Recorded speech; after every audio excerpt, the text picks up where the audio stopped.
વડોદરાવાસીઓની આવતા વર્ષ નૂતન વર્ષ તમામ માટે સેહત અને એમની ઘરમાં ખુશીની માહોલ બને એવા રીતનું તમામ મીડિયાના મિત્રોની મારફતે અમે વડોદરાના તમામ નાગરિકોને શુભેચ્છા પાઠવીએ છીએ। સાથે સાથ આ દિવાળીમાં સાવચેતીના ભાગરૂપે જે પણ ફટાકડા બધું ફોડવાનું છે થોડું ધ્યાન રાખીને બાળકોને પ્રોટેક્ટ કરીને કરજો એવા મારે નમ્ર વિનંતી છે। આ દિવાળીના સિટીમાં એક સારું માહોલ બને, વડોદરાના નાગરિકો સિટી સાથે જોડે અને અર્બન ડેવલપમેન્ટ યરના ભાગરૂપે અને વિકાસ સપ્તાહના ભાગરૂપે અમે સિટીની રોશની પણ અત્યારે કરી છે। લગભગ 2 સ્થળમાં આપણે ગાર્ડન્સ, ગોત્રી ગાર્ડન અને કમાટીબાગ ગાર્ડનને અમે સજાવ્યા છે।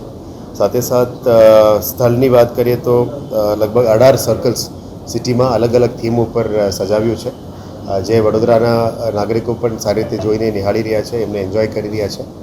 અને રોડની વાત કરીએ તો લગભગ 8 રોડ, આખું રોડને પણ સજાવ્યું છે અલગ અલગ થીમ ઉપર। એમાં એક ગેલેક્સી થીમ ઘણા લોકો એને લાઈક કરી રહ્યા છે।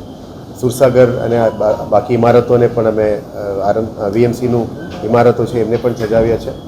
ખંડેરાવ માર્કેટ, આપણા સ્માર્ટ સિટી સેન્ટર, અલગ અલગ હેરિટેજ સેન્ટર્સને પણ કર્યા છે। સાથે સાથે બ્રિજેસની પણ 8 બ્રિજની આપણે અત્યાર વખતે સજાવ્યું છે।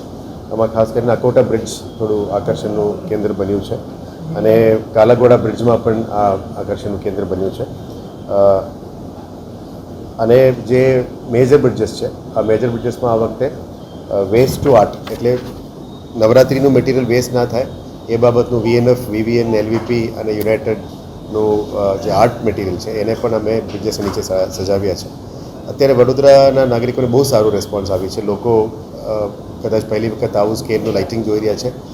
અમે બધાને વિનંતી કરીએ છીએ કે રોશનીથી ભરી રહે સિટી અને તમારું ઘરની પણ રોશનીથી ભરી રહે એ તમામને અમે શુભેચ્છા પણ પાઠવીએ છીએ। સાથે સાથે દિવાળી વખતે તમામને વિનંતી કરીએ છીએ તમે બહાર નીકળો પણ ટ્રાફિકનું પણ થોડું ધ્યાન રાખજો। અમે જે ટ્રાફિક સિગ્નલ્સ 11 વાગે 10 વાગે બંધ થતી હતી એને ચાલુ રાખવાનો નિર્ણય લીધી છે, જેથી કરીને પબ્લિક ટ્રાફિક સિગ્નલ્સ ફોલો કરે, કોઈ જગ્યામાં ટ્રાફિક જામ ના થાય। સિટી પોલીસ સાથે પણ ટ્રાફિક સાથે આપણે ટીમ પણ સંકલન કરી છે। આપ નિહાળો પણ થોડું ટ્રાફિક ડિસિપ્લિન મેન્ટેન કરો એ અમારા નમ્ર વિનંતી છે।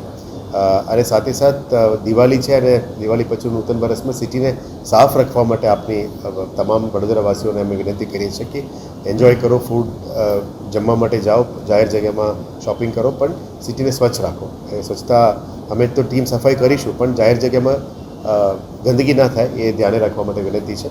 તમામની ઘરમાં, મીડિયાના મિત્રના ઘરમાં પણ રોશની ભરે, બધાનું આ નૂતન વર્ષ સારી રીતે રહે એવા તમામને અમે શુભેચ્છા પાઠવીએ છીએ અને સાવચેતી રીતે દિવાળી મનાવવા માટે પણ અમે અપેક્ષા કરીએ છીએ।